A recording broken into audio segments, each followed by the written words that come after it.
Welcome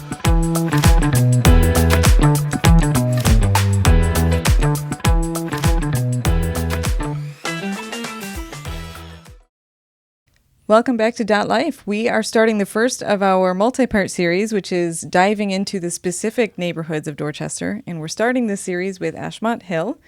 We are joined today by Vicki Rugo. Hi, Vicki. Hi, thanks for having us. And Joe Gildea. Hi, Joe. Thank you. Thank you both for joining. The reason we started with Ashmont Hill, and we'll talk a little bit more about how you two are involved in the neighborhood, but want to start with letting folks know that tomorrow is a really important event at Ashmont Hill, and this is the Ashmont Hill Yard Sale. And we're going to talk more deeply about the yard sale a little bit later in the segment, but just to kick off, Joe, do you want to tell us the date, time, what people can expect from the yard sale? Yes, it's tomorrow, May 17th from 9 a.m. to 2 p.m. But a lot of the people are set up at 7 a.m. because of the early bird buyers usually come in the first hour. And so it's good to be out there early. Okay, great. And it's going to be a beautiful day. Yes. Fingers crossed.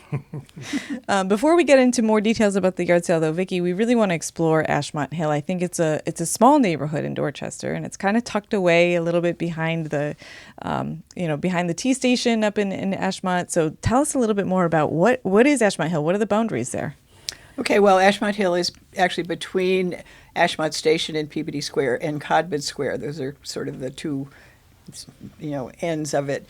The official boundaries for our neighborhood association, anyway, are Ashmont Street, Washington Street, Burt Street, which is a block up from Wells Avenue, and Talbot Avenue, which takes you back down to Peabody Square.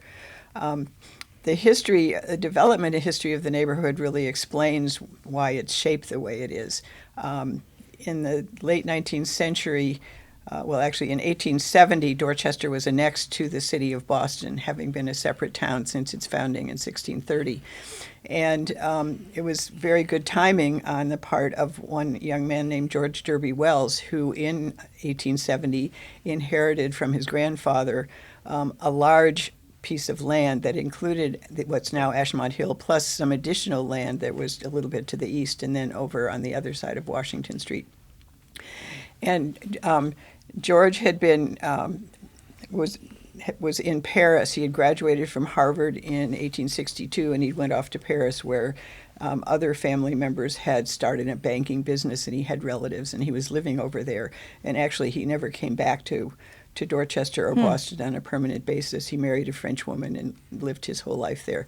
Anyway, so in 1870, he inherited all of this land, and he hired a man named what's his name? Edward Ingersoll Brown, who was an attorney, to manage his affairs here. Edward Ingersoll Brown was also the person who gave the Brown Fund to the city of Boston later on, so he was, pretty well off financially as well. So Brown hired a surveyor called H.W. Wilson to do a plan of house lots for this property to begin selling real estate. This is like the first Boston subdivision, is it? No, well, he was not alone. A lot of people in the 19th century owned and acquired very large pieces of land.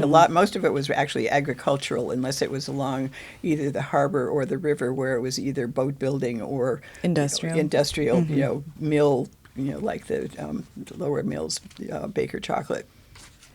But there were a lot of people who owned large swaths of land, and when 1870 arrived, a lot of people started hiring surveyors and laying out house lots and selling these lots. So this happened with the Wilson plan, and as you can see, it was a lot of very small house lots. So lots of times someone would come in and they would buy not one or two, but they would buy 5 because they wanted a big lot. And a lot of other people came in who acted as developers, who would buy even larger pieces. And sometimes they would actually reconfigure them to make them more saleable because, I don't know, it sort of looked like they thought it was going to be another Back Bay or something because it was very small, narrow lots. So anyway, so development started in the early 1870s. And George Derby Wells had houses built at the T intersections. One of the things that's distinctive about the neighborhood is it has several intersections where you get to the end of the street. It's a T, you have to turn right or left. But he had mansard cottages built that were very much the style of the 1870s coming from Paris. And you could see these houses from lots of different angles. So it was a way of kind of promoting what the neighborhood would look like when it got further developed.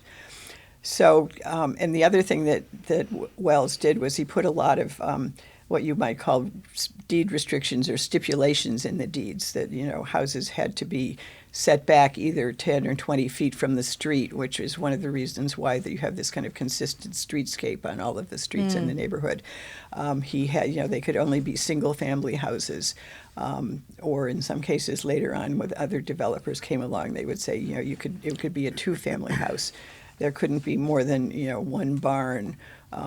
The setback could, you could have your steps come into the setback area or a porch or whatever, but not the main part of the house. And the other thing, and he was able to do this separate from the Boston government. There was no zoning. There was no zoning at all. There was no zoning. So, and this was a very typical approach that a lot of people when we've done histories of other houses in Dorchester. It was very typical of these large landowners who were then selling off their property to put various similar kinds of restrictions on the deeds that would run for 10 years, 20 years, whatever. And then even when the land was sold to someone else, those requirements would carry over. Okay. In a number of cases. The other thing that was kind of interesting was that the deed also said that if anybody violated this, Wells or his representatives had the right to go in and make the person who had been the offender undo their work. Oh, wow. Which I suspect never happened, but it was kind of a it's a daunting threat, though. something to hold over people. Yeah. But everybody was pretty obedient.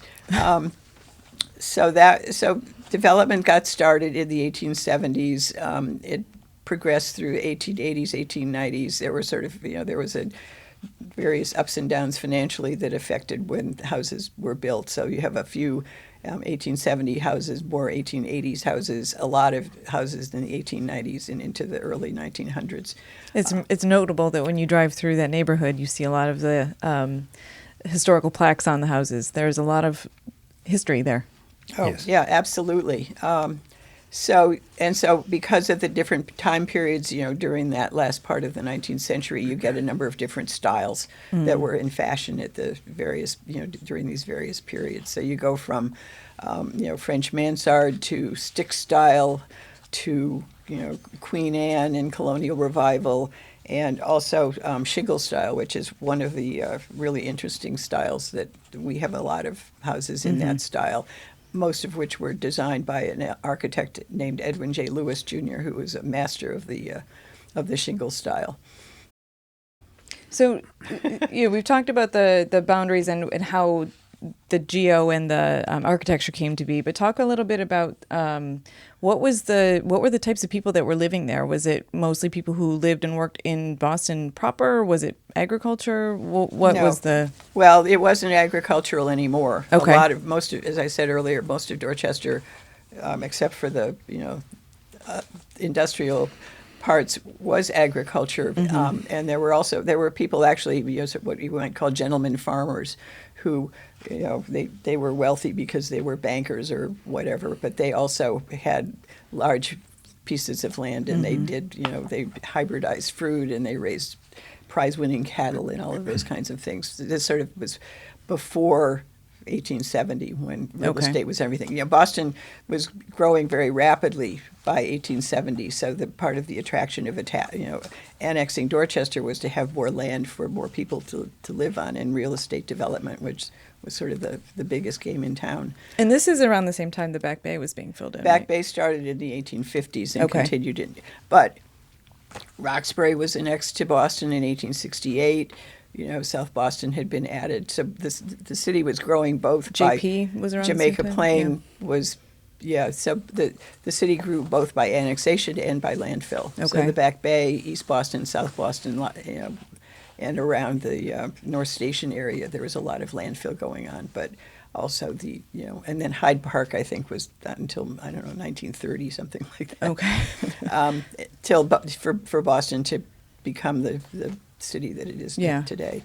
So who was living there? So people, well, actually, it's interesting because a lot of the early property owners were people who were in the shoe business. Okay. The leather industry in Boston, along with textiles, was very important. So that there were several of the people who built big houses and developed parts of the neighborhood on their own. There's a lot of big shoe money. Were shoe money, right? Exactly. But it was a real range. One of the things that I was looking up in some of the house histories that I should put in a plug for the Dorchester Historical Society's house history program, Yeah. which I'll tell a little bit more about that in a little bit. But there were a lot of artists. It was, there was a man named Frank Shapley who actually painted a portrait of a house on Harley Street that people will see, 16 Harley Street. A woman named Chansonetta Stanley Emmons, who was a photographer. She was the sister of the Stanley Steamer brothers, boys. Oh. She was a very well-known photographer. There's also an impressionist painter named Edmund Tarbell, who had family connections in the neighborhood and actually lived on Alban Street for a number of years. And then going more recently, we've always had artists and architects. It's really interesting to see that. That's part of, must be something in the water. But then, and there were architects who actually lived in the neighborhood and designed houses in the neighborhood as well. So Harrison Henry Atwood, who was a city architect, designed his own house on Alban Street as well as a couple of others. And you had mentioned, Vicki, that architecture as a profession was actually just starting to become a thing, right? Yeah, the MIT first set up an architectural program in the 1860s. Okay. And I think Boston Architectural College was 1880s, 1890s. So no, I think they were I don't know. But architecture as a profession was something where you'd go off to Europe and study, as with painting. But in a lot of cases, a lot of the houses, not so much in our immediate neighborhood, a lot of them were architect designed, but even I would say in our neighborhood, in some of the the more recent or the more less imposing houses, but there were carpenter builders who really developed their skill through practice, or sometimes people would apprentice in an architect's office. A lot of people came actually from the maritime provinces, and where there were boat builders and carpenters, and they had those skills. And I think the attraction in Boston after 1870 was that there was a lot of potential employment. Yeah. So that was part of it. But so what was the cultural vibe in Ashmont Hill at the time? Was it fairly mixed? The cultural vibe. I mean, if you had people coming down from the maritime provinces, there's a little bit of Celtic influence there, and then well, they were more English. Okay. But there were also a lot of Irish. A lot of the people who were some of the early residents were first or second generation immigrants. A lot of them from Ireland, Northern Ireland. So it was a mix, but the culture. There was a lot of society, social activities. There was a gentleman's driving club. That, over in Talbot Avenue. That over in where's Franklin Field, people would have basically the horse buggies. races. Yeah. Okay. People had whist parties.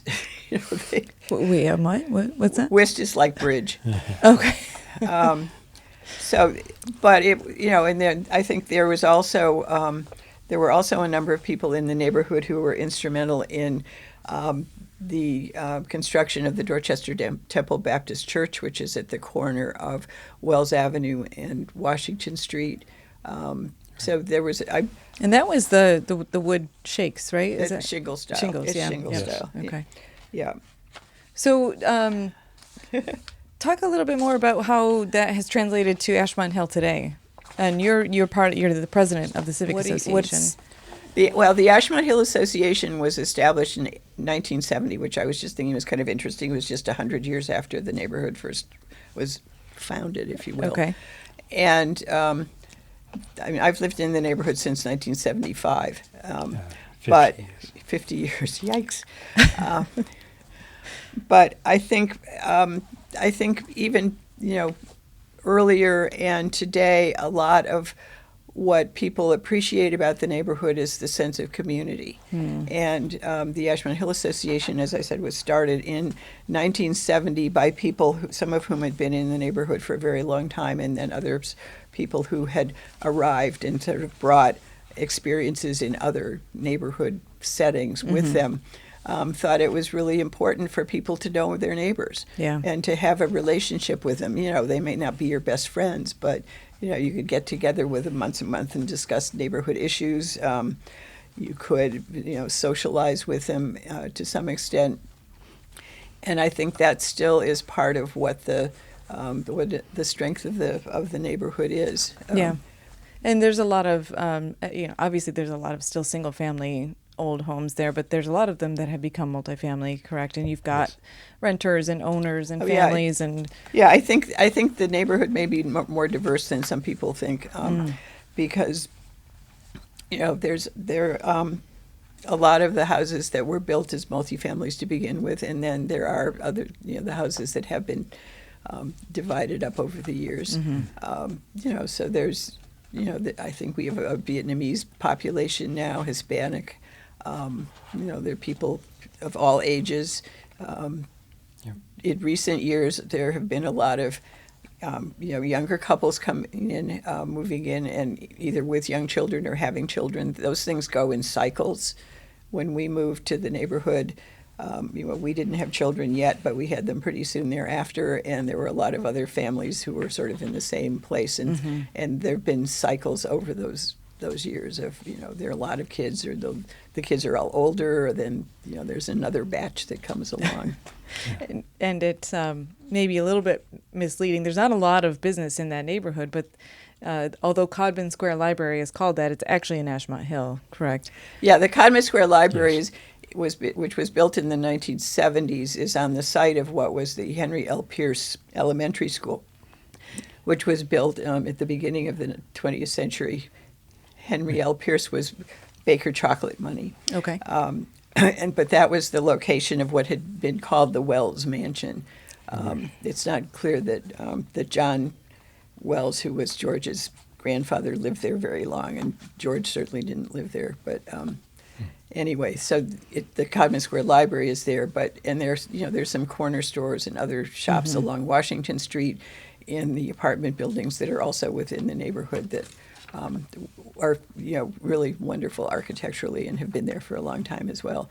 But no, there's really no. It may be O'Brien's Market you could count. Can claim that one. Claim that one, Yeah. and that's again that had connections. There are people who lived in the neighborhood who were the original proprietors of that. There are some restaurants nearby, which is Tavolo on Dorchester Avenue, and also Gia Canuccia on Dorchester Ave, which are just great. Yeah. So if people wanted to come check out Ashmont Hill, kind of the encouragement, aside from the event that we're going to talk about in a minute, is really just come check out take a stroll. The gardens are beautiful. I think the architecture is beautiful. If you have a nice weather day, it's a great day to come walk around, and you might see a house that Rose Fitzgerald Kennedy grew up in. Well, actually, that's a really interesting story. So Rose was born in 1895, I think that is, and her father, John Honey Fitzgerald, was the mayor of Boston, among other things. But so she was born in the North End in 1890. But then the family moved to the neighborhood in 1904, and they moved into a house that was one of the first houses built in the neighborhood in the 1870s, and it had a couple of owners before then. So that then Honey Fitz moved in, and I think Joe had it. There was supposedly a carving in the beech tree in his yard where JFK as a grandchild supposedly climbed up. Yeah, it said 41, 42. But so they lived there for quite some time, And so Rose graduated from Dorchester High School. She wanted to go to Wellesley College, and she got in, but her father didn't approve of the Protestant ethic of Wellesley. So she ended up being, I think, sent to some convent school in Europe and that before she got married. So the Fitzgeralds owned the house into the 1930s, but after the family had all grown, Honey Fitz and his wife moved into Boston in the mid-1930s, and so the house sat empty. Okay. And it had a fire. There was the vandalism, and it's very sad. There's an article that I found in the newspaper of the house is going to be demolished because Honey Fitz says there's no point in keeping a house if you're not living in it. Oh, he still owned it. They had just moved. They still Okay. owned it, and so I was really furious reading that. If you're not going to live in it, why don't you sell it? But Yeah, that's a very in any- fatalist and yeah, extremist viewpoint. Well, it was it was the Depression. Who knows? Yeah. So they had moved into the city, and they tore it down in 1939. Oh, it got completely torn down. Oh yeah, it's gone.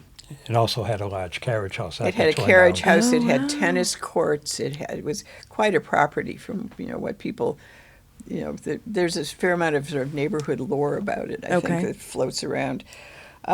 So it sat there vacant, and Joe, you may remember more about this, but one of the potential uses for the land apparently was to sell it to the post office, Right. to put in a new post office on Wells Avenue. Okay. And the neighbors, in an early act of organization, I guess, got together and vehemently opposed it. So the post office ended up going into a building where there's still sort of the back room of the Codman Square post office at the corner of Wells Avenue and Talbot Avenue. Yep. That was originally a car dealership. Yeah, you can see that. But you It can looks like a car imagine, dealership.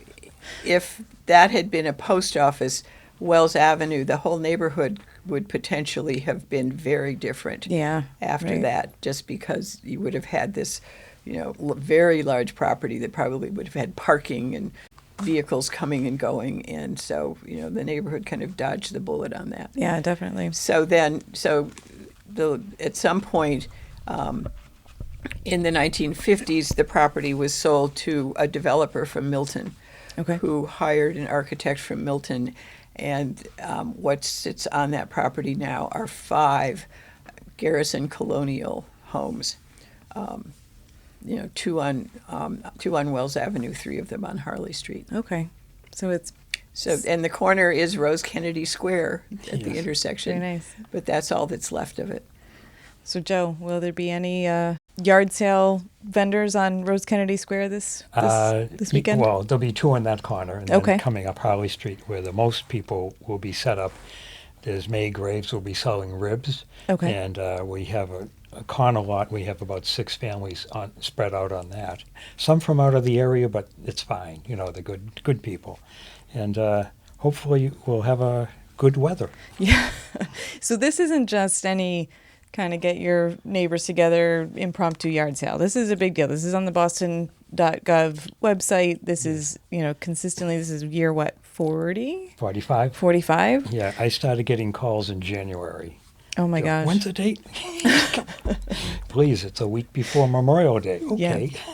So.